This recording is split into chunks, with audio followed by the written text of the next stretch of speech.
त्यांना युद्ध माहित होतं, पण ते युद्ध रणांगणावर युद्ध होतं. हे सैन्य त्या सैन्याबरोबर लढाई कोणत्या तरी एका राजाचा विजय होईल, दुसरा राजा पराजित होईल. सामान्य जनलोकांना, सामान्य नागरिकांना, सामान्य रैताला, सामान्य आया बहिणींना कोणताही त्रास नव्हता. पण इस्लामने ही सिस्टीमच घेतला. पहिली रोजगार आया बहिणींच्या अब्रूवर, शेतीवाडीवर, घरादारावर संपूर्णपणे विध्वंस करत ही टोळा आपल्या उत्तरेकडून आपल्या देशात घुसली. ज्यांच्याकडे प्रतिकाराची क्षमता होती, ज्या राजांकडे, ज्या प्रांतांकडे, ज्या विभागाकडे, त्यांनी प्रतिकार केले. प्रतिकार अपुरा पडला. कारण काय, आपल्याला ही पद्धतच माहित नाही की सामान्य नागरिकांच्या घरात घुसून अत्याचार करायचे. आपल्या राजांना, आपल्या सैनिकांना माहित नव्हतं. आपण तिथं हारलो. वरून आपला देश सगळा हरत गेला. महाराणा प्रताप होते, अखेरपर्यंत त्यांनी झुंज दिली अकबराबरोबर, पण त्यांनाही पराजय पत्करावा लागला. वरपासून खालीपर्यंत, मध्यांपर्यंत, मध्यप्रदेशपर्यंत संपूर्ण देश या आक्रमकांनी आपला पराजय करत करत करत हिरवागार करून टाकला. एकच लक्ष होतं त्यांचं, इथला भगवा झेंडा उतरायचा आणि हिरवा चांदतारा अल्लाहचा झेंडा या देशावर फडकवायचा. यशस्वी होत निघाले.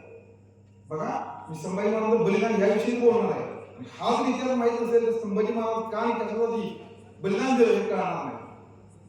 अशीच टोळधाड वरते राज्य इस्लामच्या ताब्यात जात जात जात गेली. अशीच टोळधाड आपल्या महाराष्ट्रात घुसली. त्याचा म्होरक्या होता अल्लाउद्दीन खिलजी, आणि आपली महाराष्ट्राची राजधानी होती त्यावेळेला देवगिरी. आज त्याचं नाव आहे दौलताबाद. त्या देवगिरीवर आपला राष्ट्रध्वज दिमाखात पडत होता. तीच तारा अल्लाउद्दीन खिलजीनं घुसायचं.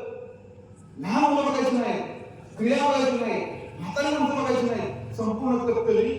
आपण तिथेही पराजय पत्करला. जाताना त्या अल्लाउद्दीन खिलजीनं बघा आपल्या राजाची, रामदेवराय राजाची मुलगी आपल्या जनानखान्यात सामील करून घेऊन तो दिल्लीला गेला. महाराष्ट्र पारंत्यात पडला. उत्तरेपासून खाली दक्षिणेपर्यंत संपूर्ण देश हिरवागार पडत पडत पडत अल्लाहचा झेंडा हिरवा चांदतारा फडकत फडकत फडकत संपूर्ण देश पाराक्रम करायचं चाललंय. आता उत्तरेपासून ते काही कन्याकुमारी पर्यंत हिंदूंनी हे माझं राज्य आहे, माझ्या झेंड्याचं राज्य आहे, माझ्या संस्कृतीचं राज्य आहे, माझ्या देवा धर्माचं राज्य आहे असं म्हणावं. फक्त एकमेव राज्य राहिलं ते खालचं कर्नाटकाचं विजयनगरचं साम्राज्य. खूप मोठी ताकद होती, पण ज्या सुलतानानं त्यांच्यावर आक्रमण केला तोपर्यंत देशात 5 सुलतान तयार झालेले होते. वरचा दिल्लीचा मोगलशाह, आदिलशाह, कुतुबशाह, निजामशाह आणि बिरदशाह. प्रत्येकाने त्या विजयनगरच्या साम्राज्यावर आक्रमण केलं, पण प्रत्येकाला माफी चालली त्या विजयनगरच्या सम्राटांना. शेवटी त्यांना हे सगळे सुलतान एकत्र आले आणि त्यांनी ठरवलं की हे एवढंच भगवायचे हिंदूंचं राज्य आहे. आपण आपल्याला मतभेद मिटवून हे मातीत घालूया. म्हणजे आपण आपली सुलतानी वाढवण्यासाठी जो प्रयत्न करतोय तो थांबूया. ह्या विजयनगर आक्रमण सगळे एकत्र येऊया. 5 सुलतान एकत्र आले, प्रचंड मोठी फौज तयार झाली आणि 5 जणांनी एकत्र येऊन ते विजयनगरच्या साम्राज्यावर आक्रमण केलं. विजयनगरचं साम्राज्य नष्ट झालं. भगवा ध्वज खाली उतरला गेला, हिरवा चांदतारा पडला.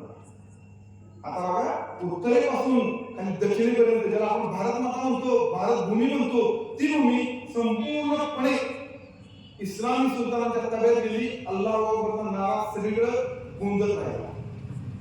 आता ह्या अंधकारमय परिस्थितीत हिंदू समाजाने किती वर्ष काढली हो?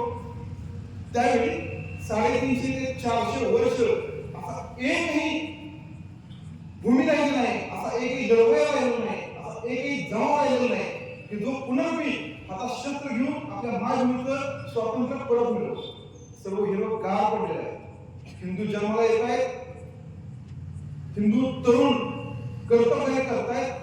आज जर आपल्या तरुणांना, मुलांना, मुलींना विचारलं की तू भविष्यात काय होणार, कोण डॉक्टर, कोण IT मध्ये, कोण वकील असं सांगतो, त्यावेळेला जे हिंदू लढवय्ये तरुण होते त्यांची एकच अपेक्षा असायची की मी तलवारबाजी करीन, मी मोठा पराक्रम दाखवीन आणि बादशाहच्या सैनिकामध्ये, बादशाहच्या दरबारामध्ये फार मोठं मानाचं स्थान मिळवीन. अरे आपली मानसिकता अशी झाली की भूमी आमची आहे. हे बादशाह हे सुलतान आमच्या आवाजांच्या नाल्यावर पाय घेऊन त्यांना मातीत गाडून त्या भूमीवर राज्य करतायत. ही भूमी सुद्धा तुम्ही करीन असा एकही काश्मीर पासून कन्याकुमारीपर्यंत असा एकही हुंकार उठत नव्हता. त्याला एक अपवाद कोणता आवडत नव्हतं.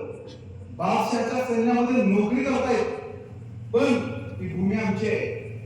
लढणारी ह्या बादशाहकडे असो का त्या बादशाहकडे असो लढणारी माणसं ही आमची म्हणतायत आणि विजय होतोय सुलतानचा झेंडा फडकतोय हिरवा. आत्म खंत वाटते पण ताकद नाही, बळ नाही. काय करायचं असा कोणही सिंह की ज्याला असं वाटत होतं की भूमी माझी आहे. त्या सिंहाप्रमाणे शहाजीराजे पोहोचले. अगदी कोरून ठेवा शिवाजी महाराजांनी हिंदवी स्वराज्य स्थापन केलं पण त्याची मूर्तमेढ शहाजीराजांच्या काळजातनं जिजाऊंच्या काळजातनं निघाले. हिंदवी स्वराज्याचे संस्थापक शहाजीराजे आणि जिजाऊ महाराज. जिजाऊ ही तुला दखुजीरावांचे लेख आहे. आता या दोन दिदींनी म्हटलं ना शंभू राजांच्या बद्दल सांगितलं ना त्याच ताकदीची तेच बीज होतं. ह्या दोघांच्या बीजातून शिवछत्रपती जन्माला आले. लक्षात ठेवा शिवछत्रपतींनी जन्माला आल्यानंतर अतत्य मोठीचा पराक्रम करून अतत्य मोठीचा गुरु भिडेगुरुजी आपण म्हणतात शिवाजी महाराज आपण माणसं घरात बघतो ऋषीमुनी आश्रमात जगतात, वाघ किंवा गुहेत जगतात, पशु पक्षी व घरट्यात जगतात. शिवाजी महाराज जगले फक्त मृत्यूच्या जाळेवर. हो मृत्यूची दाळ कशासाठी? आपली मायभूमी स्वतंत्र करण्यासाठी. जगदंबेनं आणि तुळजाभवानीनं त्यांना यश दिलं. अनेक आपले मावळे अनेक या धरतीची लेकरं खर्ची पडली आणि 6 जून 1674 ला या जगाला अगदी दिमागात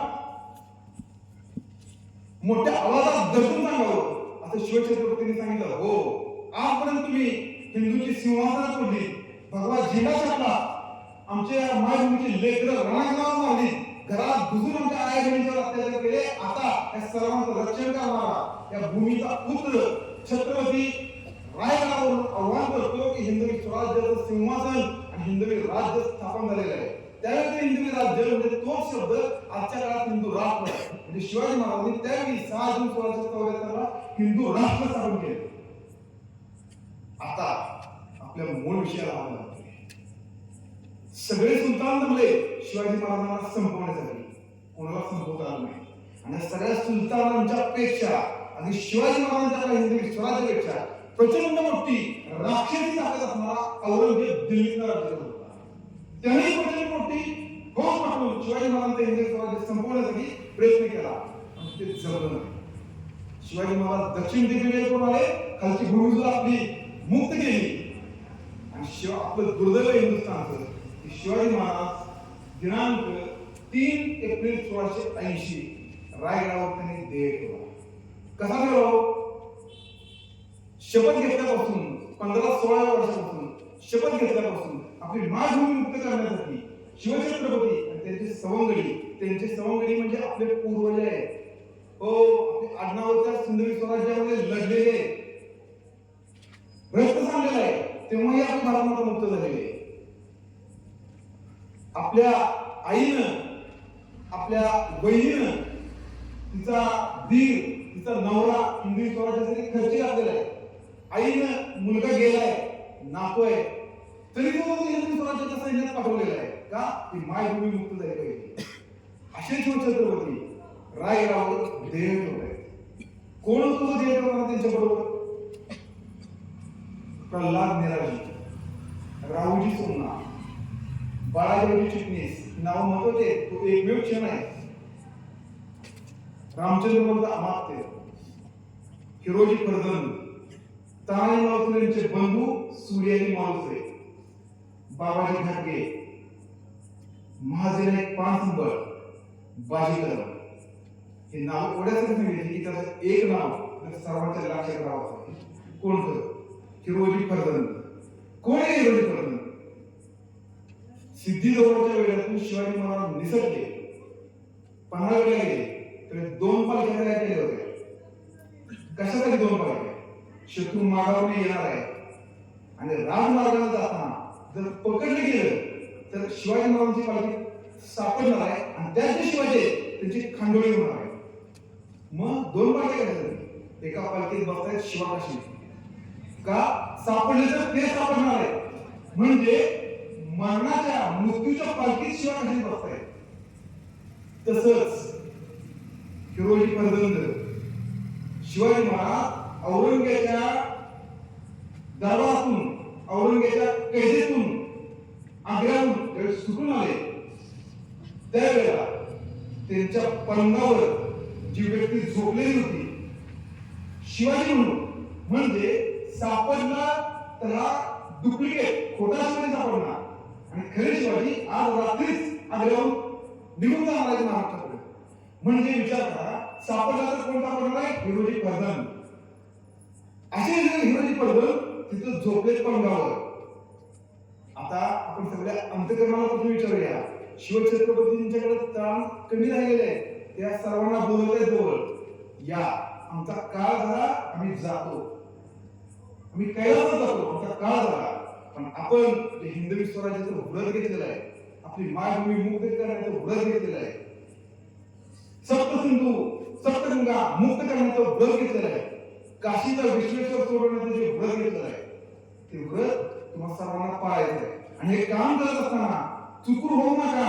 म्हणजे काय, मी, माझं कुटुंब, माझा संसार, माझी शेतीवाडी, माझं दुकान, माझी नोकरी यात अडकून राहू नका. आपल्याला मायभूमी आपली मुक्त करायचे, ते करायचं. संसार करत असताना आपली मायभूमी मुक्त करायचे, त्या व्रतापासून चुकून होऊ नका असं शिवछत्रपती सांगताय. त्यावेळेला या हिरोजी पर्यंतच्या डोक्यात काय असतो, हृदयात काय घालून झाले असेल, महाराज आग्र्याला होता तुम्ही, त्यावेळेला मी पलंगावर बोलवतो आणि तुम्ही गेला होता. आज या मृत्यूच्या पलंगावर मी झोपतो, तुम्ही सुखरूप बाहेर जा. पण नियती पुढे यमदेव जर भयाला आला तर मलाही या हिरोजी बदलला. तुम्ही महाराज थांबा, त्या मातृभूमीसाठी शिवाजी या नावाची, शिवाजी या मंत्राची गरज आहे. पण नियती पुढे कोणाचं काय चालत नाही. शिवछत्रपतींनी 3 एप्रिल 1680 दुपारी 12:02 आपला देहत्यागला कैलासा संधीवर गेले. आता सगळे सुलतान, औरंगजेब अतिशय आनंदला का आपलं स्वप्न आहे, हा हिंदुस्थान अल्लाची सल्तनत करायचं आहे, ते स्वप्न आता पूर्ण होणार. शिवाजीने टक्कर दिली. आता कोण संभा शिवाजी महाराजांचा पोरगा तो काय करतो, आपण स्वतः जातीने उतरूया आणि दख्खनमध्ये उतरून 1 वर्ष हिंदवी स्वराज्याची नामशेष करूया. खालच्या 2 छाया आदिलशाही, कुतुबशाही ताब्यात घेऊया. काबूलपासून ते कन्याकुमारीपर्यंत या औरंगजेबाचं, या शहेनशाहचं, अल्लाचं संपूर्ण एक क्षत्रिय राज्य निर्माण करूया. मित्रांनो, संभाजी महाराजांचं वय आहे 23. बघा आपली वय, बघा आपण काय वयात आहे. एवढी मोठी जबाबदारी संभाजी महाराजांच्यावर पडते. औरंगजेबाचं वय किती आहे? 23 जुनी 46 वर्षाचा त्याचा राजकारणातला, रणांगणाचा अनुभव आहे औरंगजेबाचा. इतका राजकारणात मुरब्बी असणारा बादशाह, रणांगणावर विजय मिळवलेला, स्वतःच्या बापाला कैदेत टाकून सगळ्या भावांच्या कत्तली करणारा. एवढंच काय, ज्या भावांच्या कत्तली केल्या त्या भावांच्या मुलींची, आपल्या पोरांची लग्न लावणारा असा हे औरंगजेब प्रचंड मोठी तोडगा घेऊन आपल्या महाराष्ट्रातून करतोय आपल्या भगवा इंडियाचं, संभाजी महाराजांचं हिंदवी स्वराज्य संपवण्यासाठी. फौज किती आहे? 3 लाख घोडदळ, 4 लाख पैदल, 3 अधिक 4 7 लाख फौज घेऊन दिल्लीवरून औरंगजेब महाराष्ट्रात उतरतोय. आपली ताकद किती आहे? ज्या त्या गडांवर जे जे लढवय्ये सैनिक आहेत, आपले मावळे, ते तसे ठेवायचे, त्याचे कोणतेही युद्धासाठी वापरायचे नाही. जे शिल्लक आहेत ते सैन्य औरंगजेबाबद्दल लढवण्यासाठी वापरायचे. असं किती सैन्य आहे? 65,000 आकडे दिले इतिहासकारांनी. 65,000 विरुद्ध 7 लाख. पालापासून पुढे जसा एखादा महापूर येतो, गावात पाणी घुसतं, काही राहत नाही, तसं व्हायला पाहिजे. स्वतःच्या छातीचा कोट करून ही मातृभूमी आमची आहे, आबासाहेबांनी निर्माण केलेलं हिंदवी स्वराज्य आमचं आहे, अशा छातीचे ठोकून संभाजी महाराज उभे राहिले. त्यांच्या पाठीशी संभाजी महाराज सगळी फौज उभी राहिली. मित्रांनो, हे असे ना लेखुले ना बोनापारा जगजित ज्यांना म्हणलं जातं त्यांच्यात सुद्धा इतका असामान्य युद्ध कधी झालेलं नाही, इतकी तफावत कधी सैन्य बळाची नाहीये. आणि राज्य जर म्हणाल तर आता जो महाराष्ट्र आहे त्याचा तिसरा भाग म्हणजे त्यावेळी हिंदवी स्वराज्य. औरंगाबाद किती मोठं राज्य होतं, काबूल कंदारापासून खाली मद्रास पर्यंत त्याचं राज्य पसरलेलं होतं. मग इतकं मोठं राज्य आपलं म्हणून काय झालं? अहो, इतकं मोठं राज्य आपलं तर त्याचा महसूल आणि आर्थिक परिस्थिती मोठी असती. संभाजी महाराजांचं राज्य छोटं, गरीब राज्य, आपल्यासारखे शेतकरी कामगार जे तरुण आहेत ते संभाजी महाराजांच्या फौजेत आहेत आणि अशी टक्कर चाललेली आहे. मित्रांनो, तो सिद्धी समुद्राचा जंजिरा पण नाव आहे किल्ल्याचं. तो सिद्धी आपल्या आई बहिणी कोकणातल्या घेऊन जाणार, त्यांच्यावर अत्याचार करणार, जहाजात घालणार आणि समुद्रात बुडवणार. शिवाजी महाराजांच्या घेऊन चाललेला हा धंदा होता. शिवाजी महाराजांनी प्रयत्न केला पण यश नाही आलं. संभाजी महाराजांनी तिळी आली 1682-81 ला संभाजी महाराजांचा राज्याभिषेक झाला. 1682 मध्ये या जंजिऱ्याला निकाल लावायचा, त्या सिद्धीला पाण्यात बुडवायचा आणि कोकण सगळी किनारपट्टी आपल्या माय बहिणीच्या कपाळावर कुंकू सुरक्षित करायचं. घेतली फौज रायगडावरून. संभाजी महाराज गेले. प्रचंड मोठं स्वागत पसरलं आहे, वरनं तोफा रस्ता आहे, त्यात गिरणं आहे. काय आठवलं संभाजी महाराजांना? आमच्या श्रीरामांनी समुद्रात सेतू बांधला, मी पण बांधला. दगड सुरू झाली, ओंडके सुरू झाले, समुद्रात बुडवून करायचा, पूर्ण रस्त्याला खाली बुडवून करायची, जंजिऱ्यापर्यंत पायी तुम्ही करायची. आजही संभाजी महाराजांनी जो खाडीमध्ये दगड उडून टाकलेले तो पूल आजही आहे. जंजिऱ्याला जर आपण गेलो, ओहोटी लागली तर किनाऱ्यापासून जंजिऱ्यापर्यंत चालत जाता येतं. असं मोठं आक्रमण संभाजी महाराजांनी सुरू केलं. वर औरंगाबाद कळलं, त्यांना रायगड आणि राहिलेल्या हिंदवी स्वराज्यात फार मोठ्या फौजा बसवल्या. आणि ही युद्ध चालवताना संभाजी महाराजांकडे बातमी आली की स्वराज्यात औरंगाबादच्या प्रचंड मोठ्या फौजा बसले. संभाजी महाराजांना ते जंजिऱ्याचं युद्ध तसंच थोपवावं लागलं. औरंगजेब उतरला खाली. उतरल्यावर त्याला असं वाटलं होतं, तो म्हणाला असं होता की 1 वर्षात या हिंदवी स्वराज्याचा निकाल लावायचा आणि खालच्या 2 चर्या घ्यायच्या आणि काश्मीर पासून कन्याकुमारी पर्यंत अल्लाची सल्तनत तयार करायची. पण आल्या आल्या एकच गड आहे शिवाजी महाराजांचा, तो घ्यायला 3 महिने 4 महिने 6 महिने जर लागले तर सैन्याचं मनोधैर्य खच्चीकरण होतं. एवढा एक किल्ला घ्यायला आपले 6 महिने 8 महिने गेले तर बाकीच्या ठिकाणी सैन्य विजयासाठी त्यांना प्रेरणा मिळणार नाही. म्हणून औरंगजेबानं अतिशय डोकं चालवून सुरुवातीला असा एक गड निवडायचा संभाजी महाराजांच्या राज्याचा हिंदवी स्वराज्याचा की जो अतिशय किरकोळ असला पाहिजे. एक 3 महिन्यात 4 महिन्यात 6 महिन्यात तो किल्ला आलाच पाहिजे आपल्याला. त्यानं नाशिक जवळचा एक किल्ला निवडला. त्या किल्ल्याचं नाव आहे रामसेस. ऐका, शंभू छत्रपतींचा इतिहास आहे, शिवाजी महाराजांचा आपण ऐकतो. रामसेस किल्ला निवडला. तो किल्ला गिरिदुर्ग नाही, म्हणजे डोंगरावरचा किल्ला नाही, वनदुर्ग नाही, जंगलातला नाही, जलदुर्ग नाही, तो समुद्राचा नाही. तो कुठला किल्ला आहे? भुईकोट किल्ला आहे, जमिनीवरचा किल्ला आहे.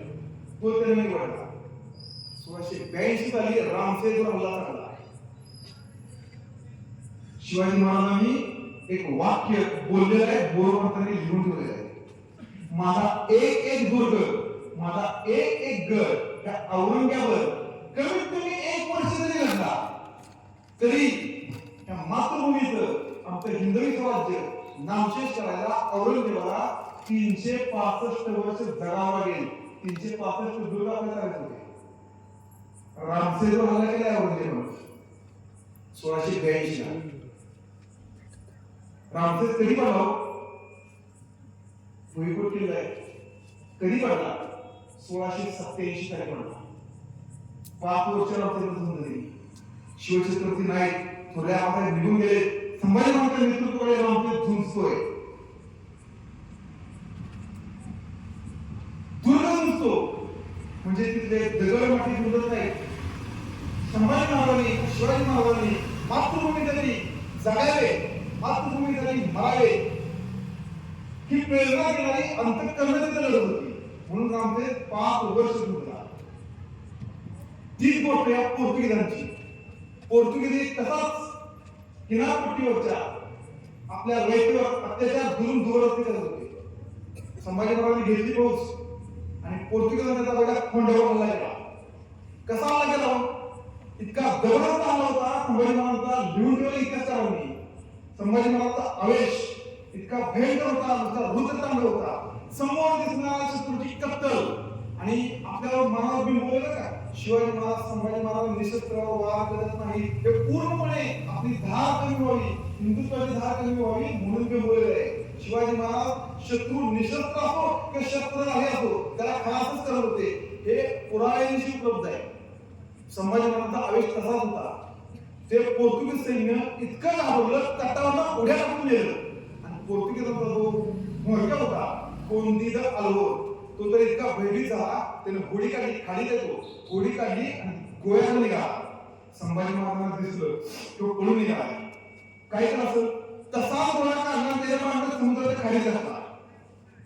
विचार करा, तो पोर्तुगीज बसलाय त्या होडीत आणि पुढे पुढे समुद्रात निघालाय. संभाजी महाराज घोडा फेकतात फक्त त्याला संभाजी महाराजांच्या पोर्तुगीज व्हाईसरॉयवर असा अटॅक केला त्याला.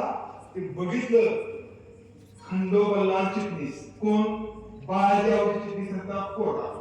त्याने बघितलं की आपले महाराज पोहणीला लागलेला घोडा त्यांचा वाचवला पाहिजे. तो गेला तिथं संभाजी महाराजांच्या मागे जाऊन ताणून संभाजी महाराज घोडा परत बोलून काढला.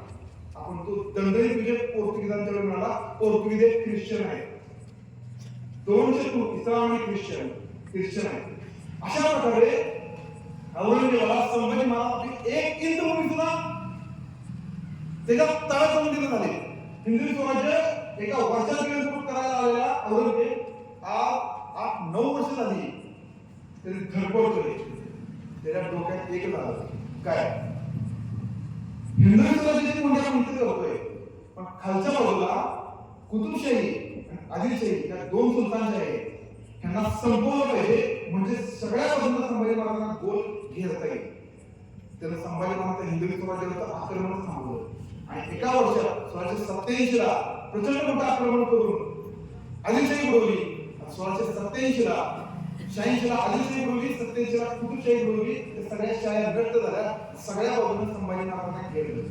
तरी पण संभाजी महाराज दाद देत नव्हते. पण आपल्या हिंदूंच्या एक कलंक आहे बघा, आपल्या गावागावात भावकी सुद्धा असतं फितुरी. आपल्या भावनेला लागली शत्रू पक्षाला मदत करायची, तशी फितुरी आपल्याला वाढली. कशी? संभाजी महाराजांचे सख्खे मेहुणे येसुबाई साहेबांचे बंधू गणोजीराजे शिर्के ते का फितूर झाले? संभाजी महाराज छत्रपती झाल्यानंतर शिवाजी महाराजांनी जे वतन जप्त केलं होतं ते आम्हाला परत मिळालं आणि माझा सक्का झाली छत्रपती उन्मत्त झाला, माजला, कसाही वागायला लागला. हे छत्रपती संभाजी महाराजांना आवडलं नाही आणि हल्ला केला. तो कुठेही कसा हल्ला केला होता त्यात ते शत्रुत्व पत्करलं आणि संभाजी महाराजांच्या विरुद्ध औरंगजेबाला आत्मसामील झाला. आणि संभाजी महाराज रायगडावर होते. संभाजी महाराजांचे सहकारी कवी कलश पन्हाळगडावर होते. त्यांना पन्हाळगडावर कवी कलशांच्यावर जोरदार हल्ला झाला. कवी कलश लढवई होते राव 100% होते, पण स्वतः छत्रपतींचा मेहुणा आपल्याला चालून आलाय त्याच्यावर कशी तलवार चालवायची म्हणून छत्रपती तुमच्या मेहुण्यावर तलवार चालवायला नको म्हणून कवी कलश तिथून पन्हाळगडावरून पळाले आणि विशाळगडावर गेले. ही बातमी संभाजी महाराजांना कळाली. संभाजी महाराज स्वतःला गेल्यावर सैनिक घेऊन उठले आणि कवी कलशांच्या सरळ शिर्क्यांच्या संगीताला घुसून शिर्क्यांना पूर्णपणे बिमोड केला. हाच राग डोक्यात ठेवला आणि औरंगजेबाचा सरदार मुकरब खान पालथी होता संभाजीकडे सापडतो गेला.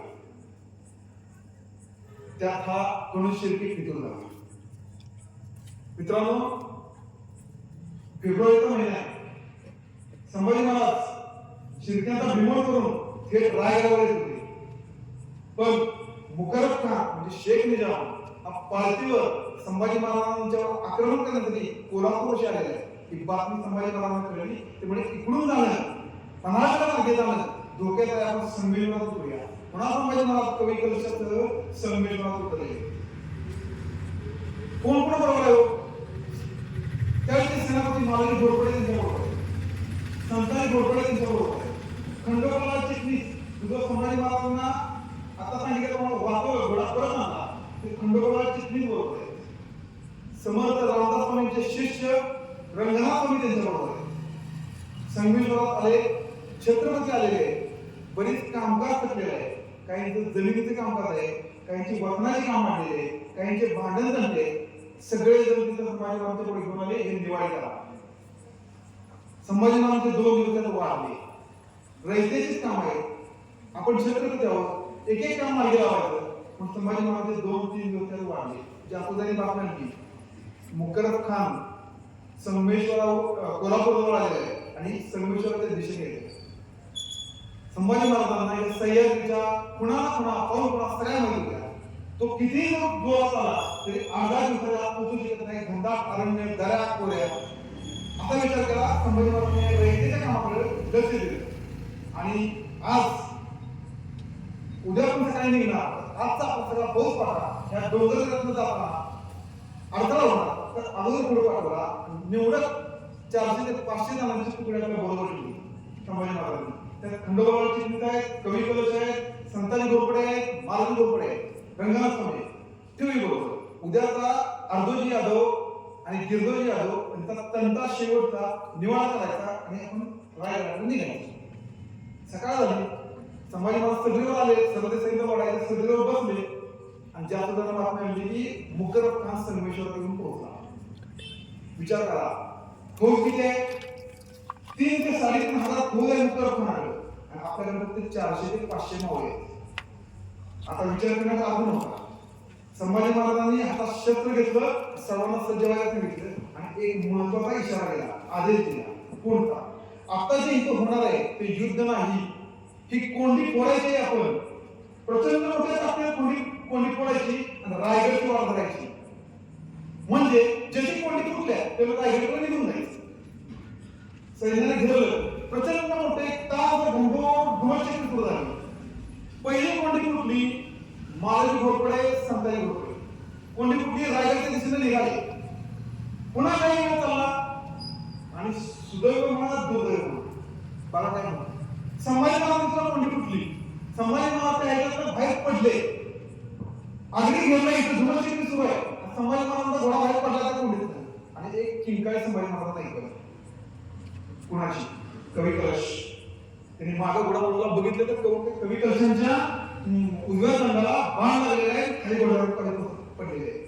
कवी कलश ही व्यक्ती अशी आहे की संभाजी महाराजांना त्यांच्यावर जे षडयंत्र झालं तेव्हापासून ते आज तक आहे सावली असल्यासारखी साथ दिली. अंतःकरण हेलावलं. एका क्षणाचा विलंब करता घोडा मागे फिरवला, तोपर्यंत कवी कलशांना घेरलं. आता पुन्हा घोडा मागे वळवतायत, तोपर्यंत संभाजी महाराजांना घेरलं. घेरलं, अनेकांनी घेरलं, तलवार लावल्या, भाले लावले, मान धरली, हात धरला, साखर नकाने जखडले गेले. संभाजी महाराज पकडले गेले. अतिशय हिंदुस्थानच्या इतिहासातील हिंदूंच्या अंतःकरणातून म्हणा एक फार मोठं दुर्दैव आहे. संभाजी महाराज जर पकडले गेले नसते त्या वेळेला तर आता आपल्या देशाचा इतिहास आणि भूगोल सुद्धा वेगळा दिसला. पकडल्यानंतर काय केलं? मुकरब हा सेनापती आहे, तो काय अर्धा नाही, त्याचा मेंदू काय गुडघ्यात नाही. त्याने एक विचार केला की संभाजी महाराज पकडले गेले ही बातमी मराठी मुलगा पसरण्या अगोदर हिंदवी स्वराज्याच्या सीमा ओलांडून आपल्याला आपल्या मुघल स्वराज्यात गेलं पाहिजे. त्यानं तातडीनं जसं संभाजी महाराजांना त्या दरात वाट करत आपली मोगली सरहद्द गाठली. बातमी पोहोचली औरंगजेबापर्यंत की संभाजी पकडला गेला. औरंगजेबाला आभाळ ठेंग झालं. त्याचं जे स्वप्न होतं लहानपणापासून उराशी पूर्ण बाजूला तो वाचला होता की अल्लाची सल्तनत करीन. आता ह्याच्यात कोण आडवं येत नाही, कोण शिल्लकच नाही राहिले. संपूर्ण हिंदवी स्वराज्याचं भगव्या झेंड्याचं राज्याचा नामशेष संभाजी सापडला. आता काय झालं? निघाला मुकरब खान त्याला घेऊन. औरंगजेबाची छावणी यावेळेला बहादूरगडावर पडलेली होती. संगमेश्वर ते बहादूरगड 230 मैलांचं अंतर आहे. दऱ्या खोऱ्यातलं, अडचणीतलं, अरुंद वाटा, खोल दऱ्या, ह्याच्यातनं 13 दिवसात, फक्त 13 दिवसात मुकरब खानाला कापलं आणि तो छावणीच्या तिथे पोहोचला. छावणीच्या अलीकडे 4 मैलांवर शंभूराजे घेऊन मुकरब खान आल्यानंतर औरंगजेबानं आदेश दिला काय आता जे 4 मैल अंतर आहे ते शंभूराजांची धिंड काढायची. कशी? साखर धंदाने जगले होतच, पण कशी दिलं करायची?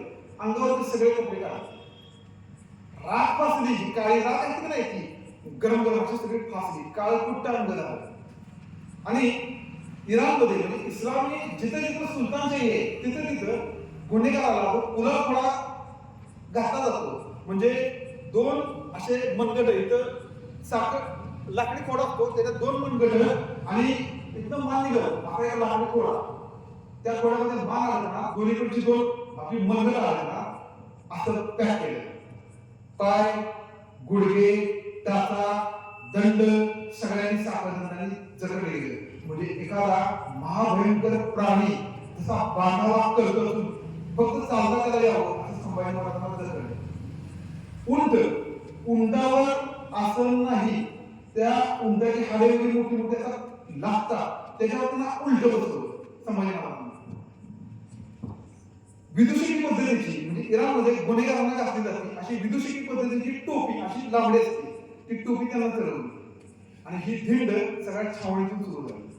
ही धिंड सुरू असताना प्रत्येक जण म्हणजे जे जे सैन्य तिथं धारातीर्थी पडले, संभाजी महाराजांच्यावर आक्रमण करायला आले, संभाजी महाराजांच्या सैन्याने खलास केले, डोळे त्यांचे जे नातेवाईक असतील ते जे काय अल्लाचे आभार मानत होते, ती सगळी प्रजा रयत त्यांना आनंद झाला. आता उद्या जर आपली ईद साजरी होणार, तंबाखू पकडायला गेला, कोण त्यांना घाम उचलते अंगावर टाकते, कोण भाला घेते टोचते, कोण दगड घेते त्यांना मारते, कुठे तोंडावर लागते, कुठे नाल्याला लागते, कुठे अतिशय विचित्र म्हणजे डोळ्याबरोबर चित्र बघा इतिहासकारांनी वर्णन करून ठेवले. एका हिंदवी स्वराज्याचे सिंहाच्या छावण्या ह्याची अशा अवस्था औरंगजेबाने अगदी सकाळपासून ते मध्याहीला सूर्य येईपर्यंत संभाजी महाराजांची धिंड झालेली सगळीकडून. संभाजी महाराज स्थितप्रज्ञ विराज पूर्णपणे शांत कळ्याव्या कराल नजरेनं हे सहन करते. पुन्हा संभाजी महाराजांना बहादूरगडावर दरबारात आणण्यात आलं, सांगितले संभाजी महाराज थोडासे उभे राहिलेले. औरंगजेब बघतोय संभाजी महाराज, एकच नजर संभाजी महाराजांकडे घडवली आणि त्याला काय वाटतं कोणास ठाऊक, त्याच्या आवाजांपासून म्हणजे तैमूर लंकापासून शहाजहान, जहांगीर इथपर्यंत सगळ्यांचं एक स्वप्न होतं की हिंदुस्थान अल्लाची सल्तनत व्हावा, इथं सगळा इस्रायल राज्य व्हावी. ते पूर्ण झालेलं नाही. आता हा स्तंभ माझ्या पायाशी आहे, माझ्या दरबाराचा कैदी आहे, त्याचं मी काही करू शकतो. म्हणजे संपूर्ण हिंदुस्थान हा मला पाहिजे तसा मी इस्रायली सल्तनत करू शकतो. त्यांना नजर भिडवली आणि डोळ्यात त्याच्या आनंदाश्रू व्हायला लागले. हे वर्णन करतो हे आहे औरंगजेबाच्या डोळ्यात आनंदाश्रू घळा घळा घळा व्हायला लागले. का? संपलं, त्याचं ध्येय संपलं, संभाजीचा पडला, आता काय राहिलं? तो खाली उतरला आणि असे पायऱ्या उठून आल्यानंतर असा एक गालीचा अंतरलेला असतो आणि पुढे थेट असे पायऱ्या अंतरलेले असतात. त्या गालीच्या एका टोकावर गेला, दोन्ही हात असे नमाला लावल्यानंतर असे नमाज आणि वर तोंड करून पण खालीशी नमाज अल्लाची आरती. हे वर्णन आहे. विचार करा, म्हणजे अल्लाहनं जे काय औरंगजेबाला द्यायला पाहिजे होतं ते दिलं, म्हणून औरंगजेबाचा नमाज पडतो.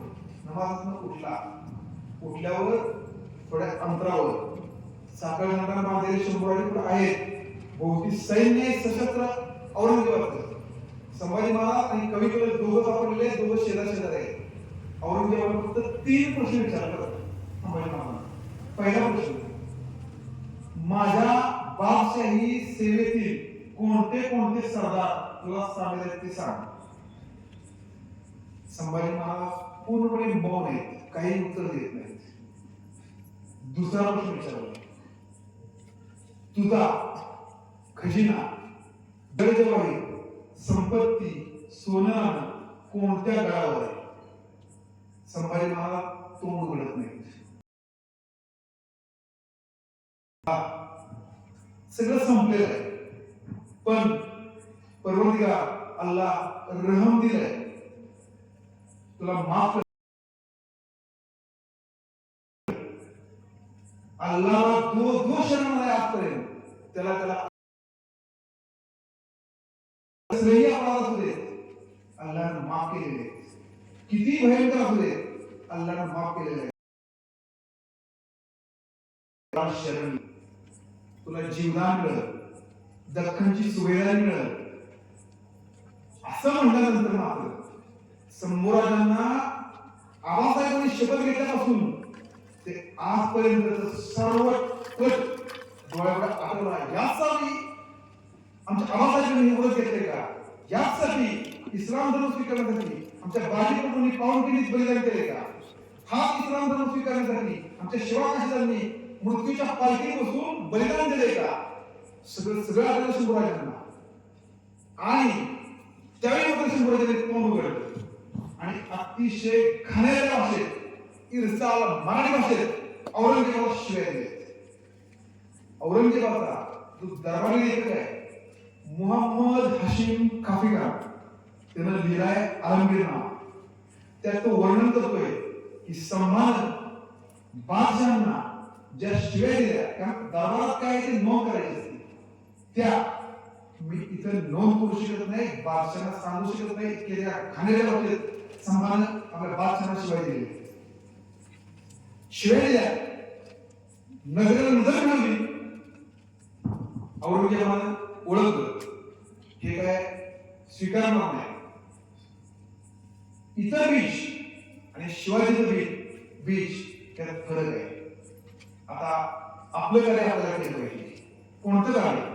अल्लाहने सांगितलेलं कार्य आपल्याला केलं पाहिजे. कुठलं कार्य?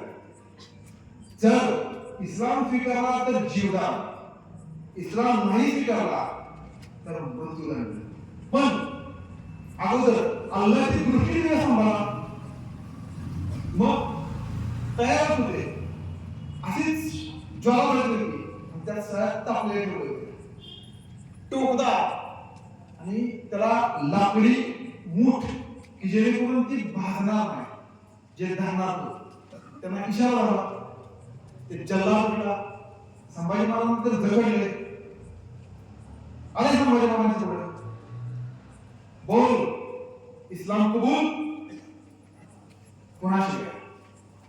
असे त्या दोन तापलेल्या लाल गुंद झालेल्या सळ्या संभाजी महाराजांच्या खोबडीत घुसल्या. दोन्ही खोबडी.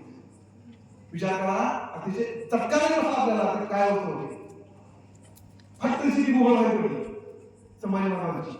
रक्ताची ओघळ सगळे बाहेर पडली. संभाजी महाराजांच्या मुखातून एकच शब्द आवाज आहे, जगदंब. आवाज आहे जगदंब. झालं. तो दिवस गेला. दुसऱ्या दिवशी दरबारात पुन्हा ज्यांना शंभूराजांकडे पाठवलं होतं त्यांना विचारलं, बोल संभाळ काय म्हणला? एवढा हाल करून तरी दृष्टी दिल्या, आता तरी इस्लामाला कबूल आहे का? उत्तर आलं, नाही, इस्लाम कबूल नाही. बादशाहांना शिव्या दिल्या. ज्या तोंडाने शिव्या दिल्या, ज्या जिभेतून मुखातून बाहेर पडल्याशिवाय ती जीवच काढायची. कशी? पुन्हा शंभूराजे साखरदारांना जगलेले आले. चिमटा घेतला. चिमटा असा नाग लावलं. श्वास गुदमरला. श्वास गुदमरला की आपोआप तोंड उघडलं. शंभूराजांचं तोंड उघडलं. तो चिमटा असा आहे की जिथून जीभ आपली सुरू होते बरोबर तिथं नळाला ती हे पकडलं जातं. लाल गुंद झालेली जीभ संभाजी नळाला असली, जिथून जीभ तयार होती तिथून पडली. भळा भळा भळा जीभ बाहेर पडली. भळा भळा रक्त सुरू झालं. अल्लाह की देन, अल्लाह की सल्तनत. तो दिवस गेला. 2 दिवस गेले. आता शंभूराजांनी तर पकडलेल्या दिवसापासून अंदमानी सोडलेलं होतं. पुन्हा 2 दिवस गेले. पुन्हा आता काय विचारायचा अर्थ नाही ना इस्लाम कबूल होते का. आता फक्त इस्लामची ताकद, इस्लामची दहशत काय असते की फक्त हिंदू छत्रपतींना आणि हिंदू प्रजेला दाखवायचं एवढंच बाकी. तिसऱ्या दिवशी काय तो काम चालला. पुन्हा त्याच्या पुढच्या दिवशी पायाची बोटं शकली. आणखी 2 दिवस गेले. हाताची बोटं शकली. रोज एक अवयव तोडायचं सुरू आहे. ओठ छाटले संभाजी महाराज. कसं? असं चित्र बघा, हे वर्णन केलेलं चित्र आहे. आपण खरोखर हृदय अंतःकरणातून जर हा इतिहास बघितला तर काय हाल केले संभाजी महाराजांचे आणि कशासाठी केले हे पण आपल्याला कळलं. कोण चाकताय? फक्त एक तिथं जर सामान्य माणूस असता तर त्याने कवा गजप्राण झाला असता.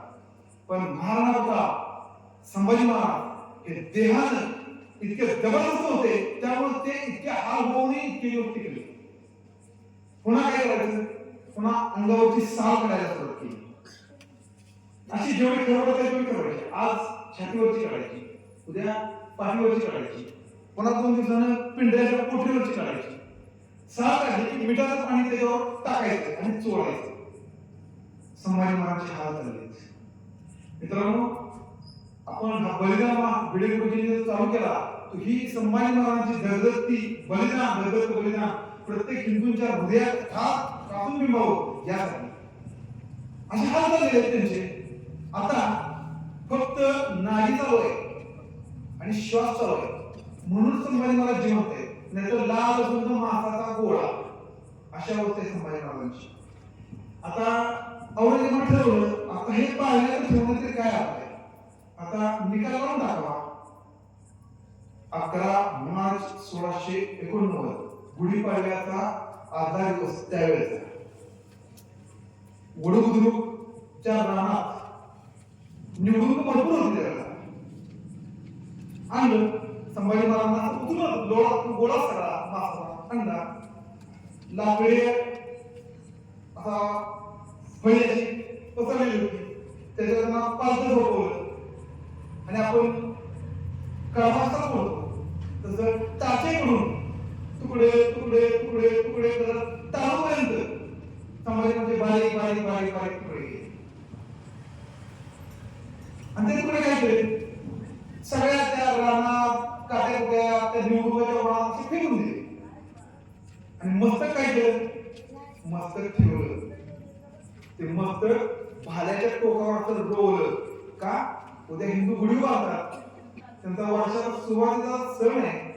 आपण संभाजी महाराजांच्या मस्तकाची गुढी उभारायची. ती गुढी त्या भाल्यावर संभाजी महाराजांचं मस्तक घेतलं आणि जसा ईदला आनंदोत्सव साजरा करतात तशा सगळ्या छावणीतून ते मस्तक फिरवत फिरवत फिरवत फिरवत सगळीकडे 1 तास 2 तास आणि जल्लोष करत करत करत ते फिरवलं. दुसऱ्या दिवशी भाल्यावर लटकवलं. मित्रांनो, संभाजी महाराजांचं बलिदान एका दिवसात नाही. म्हणजे तलवार घेतली, मुंडतोडवलं, संभाजी महाराज गेले. तोफेच्या तोंडीत उभं केलं, तोफला बत्ती लावली, तोफ उडली, संभाजी महाराज गेले.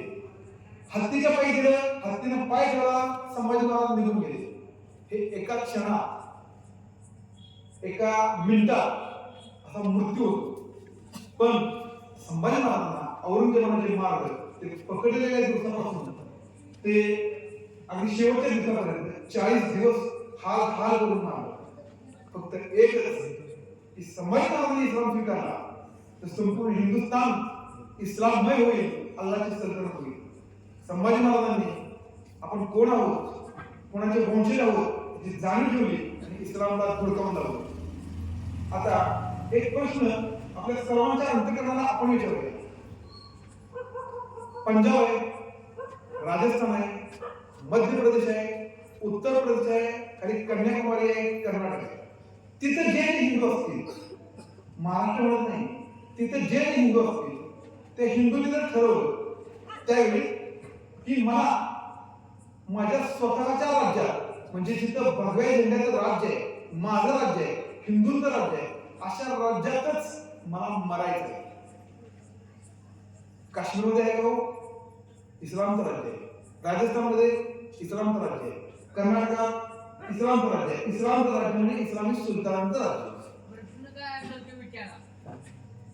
हा विचार बरं का. तर अशा तिथल्या हिंदूंनी जर ठरवलं की कर्नाटक असू दे, कन्याकुमारी असू दे, की मला माझ्या स्वतःच्या राज्यातच मरायचं, तर त्यांना ते शक्य होतं का? नाही. मग तिथल्या हिंदूंना माझं राज्य, माझ्या भगव्या झेंड्याचं राज्य असं वाटण्याचं सारखं कोणतं राज्य होतं? तर महाराष्ट्राचं शंभूराजांचं राज्य होतं. म्हणजे संभाजी महाराजांचं जे हाल केले, हाल पिढ्या चालल्या त्या प्रांतातल्या त्या राज्यातल्या हिंदूंच्या कुटुंब प्रमुखाचे हाल चाललेले.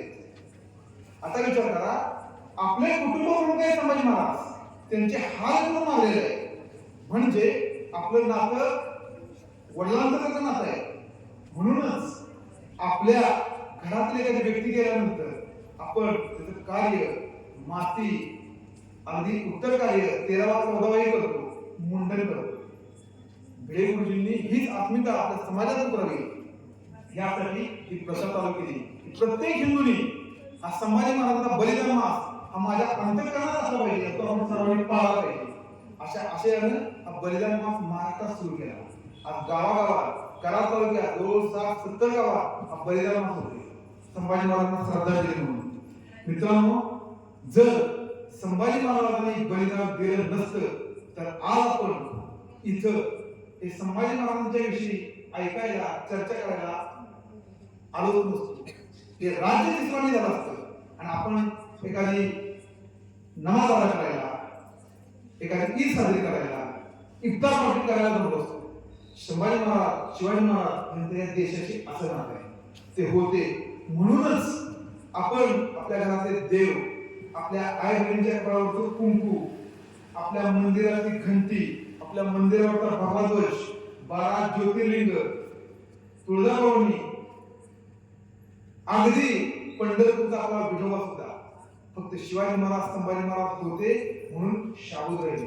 त्यांची प्रेरणा, त्यांची ताकद मिळाली. तर हे नातं आपण स्मरणात ठेवूया आणि असंच इथून पुढे या कार्यामध्ये आपलं कर्तव्य म्हणून आज आता आपण म्हणतोय, पण आपला देश अतिशय भयंकर अशा अडचणीतून, भयंकर संकटातून निघालेला आहे. संपूर्ण सगळी राष्ट्र शेजारची आजही आपल्याला इस्लामी राज्य करण्यासाठी टपलेले कार्यरत आहे.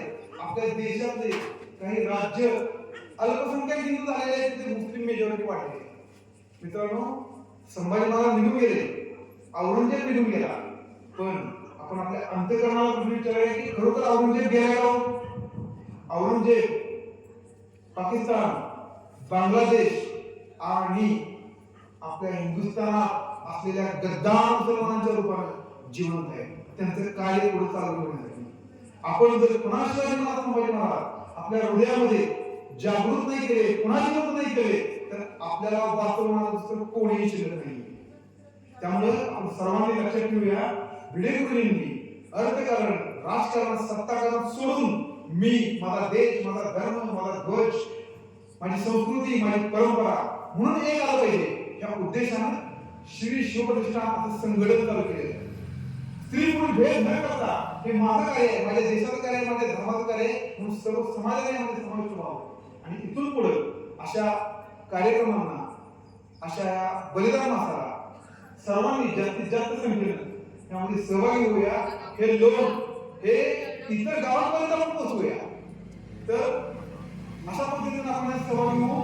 हा कार्यक्रम असो किंवा आपले जे अंतःकरणातली आग आहे ते आपल्या इतर हिंदू बांधवांच्या पर्यंत, आई बहिणींच्या पर्यंत पोहोचूया. घराघरातून शिवाजी महाराज, संभाजी महाराज जिवंत करूया. मित्रांनो, संभाजी महाराज बलिदान हे असं आहे. आता मी थांबतो.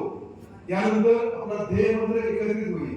ही जी चिता आहे ती चिता अतिशय पवित्र आहे. आपण घरात चूल पेटली असली तर त्याला असं नमस्कार करत नाही.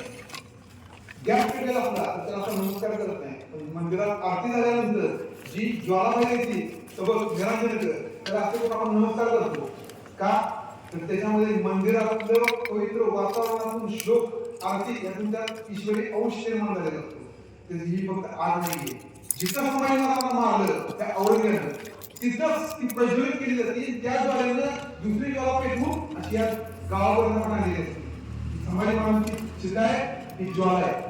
तर ह्याला साक्षी ठेवून इथून पुढे जे आपण जगणार ते देव, देश, धर्म यासाठी जगणार.